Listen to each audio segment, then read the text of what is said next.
Hi, my name is Gabrielle Tardif, and I am the proud parent to two children who have special needs and health issues. And today I wanted to do a teensy video on the reality of families that have children with special needs. And so the first concept is mourning. I thought this was really important to talk about because we often do have a mourning or go through a mourning process when it comes to receiving information about different challenges or difficulties or even diagnostics of our children.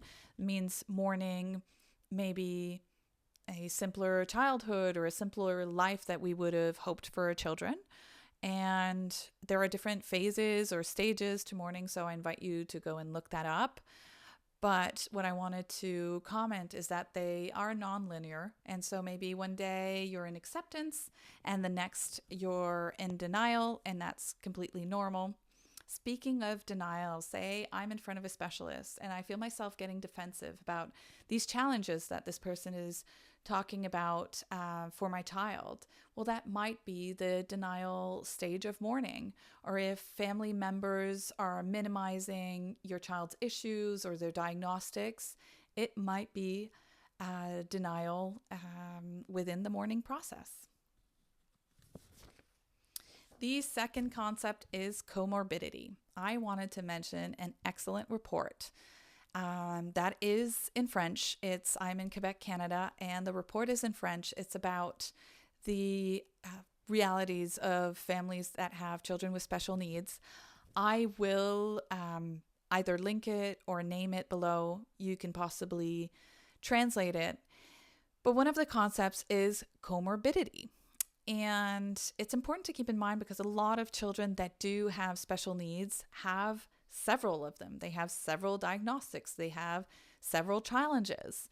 And when I go see a specialist about one of those challenges, it's important to take the whole child into account. And it's part of the reality of families that have children with special needs. It's also important because there is a cost associated with it. So the more diagnostics or challenges, the more costly it is, not only because of private therapies, because even myself, I'm going to say a publicly funded therapy. Well, nobody is paying me to go to that therapy. No one is paying for it. The opportunity cost of the career changes or decisions I might have to take to be able to attend those therapies and put them and apply them with my child. And so there is a cost to that, and that is also named in the report. The next concept is the fact that it is an uphill battle. And so sometimes we'll feel like we're fighting systems and we're fighting the school system for services. We're fighting the health system to get help. We're fighting to find the right answers and the right therapies, etc.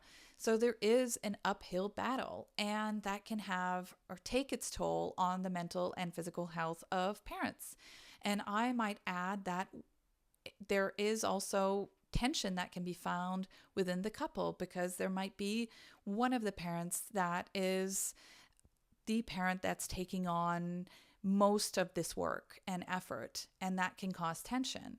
And obviously, I named the financial aspect of things that will also have a consequence on the mental and physical health of the families. Otherwise, there is the fact, and I have here written small business. So in the report, they say this, and it is true. We feel we do have our normal family life, professional life, and it's like we're running a small business on the side. So we become liaison officers in between the school and the doctors and the specialists. We coordinate all of that. We do research and development, trying to find all these different therapies. We become physiotherapists, occupational therapists, speech therapists. We do funding, accounting. So it is the reality, and it does also take its toll on the mental and physical health of the parents and the families. And finally, I wanted to mention that it can feel very isolating. So isolating in the fact that we might feel like we're really in a different reality than the majority of the population. And to give a small example, like a very simple example of this, and it's an anecdote. It was when my youngest was in kindergarten, I overheard two mothers speaking, one saying to the other, I had a huge week, I did all the annual appointments for my kids in the 1 week. So the dentist, the optometrist, the medical doctor. And that made me feel so alone because that's ions away from my reality and from a lot of families that have children with special needs reality. And hence the importance of finding people or groups, say online or in person, to feel understood and seen, or maybe organizations and associations. And I encourage you to link in the comments some if you find that they can be beneficial to others. And that's going to be it for today. And I hope that this video has been helpful.